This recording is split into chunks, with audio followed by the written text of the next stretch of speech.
It's Wednesday. Welcome to our Wednesday Wellness Tip.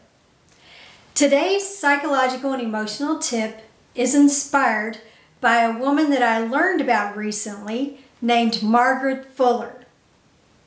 I attended a conference in Boston and in Concord, Massachusetts, and of course that's where the whole transcendentalism movement happened. And I was very familiar with Henry David Thoreau, Ralph Waldo Emerson, but I had never heard of Margaret Fuller. So each day of this 5-day conference, they would say, choose a number from 1 to 3, and you would just pick a number in your mind. Then they would put up quotes from either Emerson, Thoreau, or Fuller. And they were all randomly, it wasn't the same number every day. They were all randomly put up. Every single day, 5 days in a row, I chose the number that was associated with the quote of Margaret Fuller. So this just freaked me out a little bit. And by the third day, I was like, okay, I got to learn more about Margaret Fuller. And we went to a bookstore in Concord, and there was a book called Finding Margaret Fuller, which of course I grabbed immediately. She was an amazing woman, way ahead of her time. It gives me chills to talk about her. Because she was in a world, of course, remember she was born in 1810.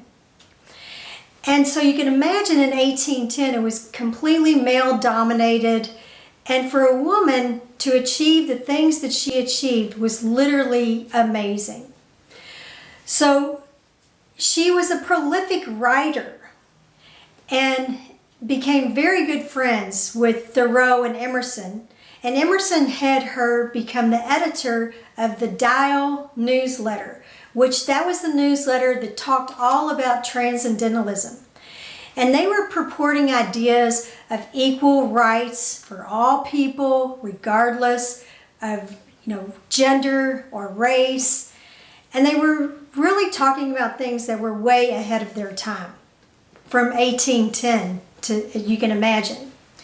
She went on to become a newspaper editor, a newspaper correspondent with the New York Tribune. And again, when she first walked in, people looked like, what? A woman? Because a woman had never done this before. She was such a good writer that the editor of the New York Tribune eventually decided to send her to Europe because at that time, Italy was having a revolution to become a free Italy. So she went to Europe. She was the first female correspondent to cover a war to send the information back to the United States. So all of these things she did, and I was so inspired by her. When she was in Boston and in Concord, she started a women's group, which I have to believe was one of the first women's group. And it was a 13-week study to convince women that they could think for themselves and have an opinion for themselves. Maybe different than their husbands, maybe not, but to literally think for themselves. So I'm just so inspired by everything she achieved. She had a relatively sad life because, she had never married, and then when she went to Italy, she met a man in Italy, fell in love. They eventually had a child, and they were coming back to the United States. By this time, she was 40 years old. Her child was just 2 or 3 years old. And they came back on a cargo ship, and they made it all the way across the Atlantic. And then the ship ran into a sandbar and actually sunk.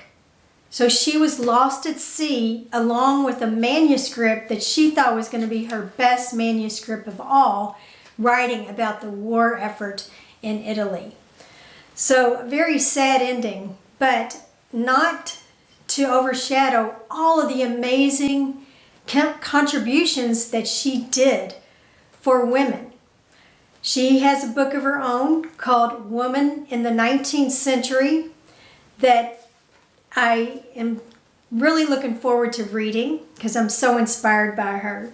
I'll end today's psychological and emotional tip with a quote that touched me deeply of hers. She said, "It is astonishing what force, purity, and wisdom it requires for a human being to keep clear of falsehoods." So amazing, because I feel like that we can relate to that even today.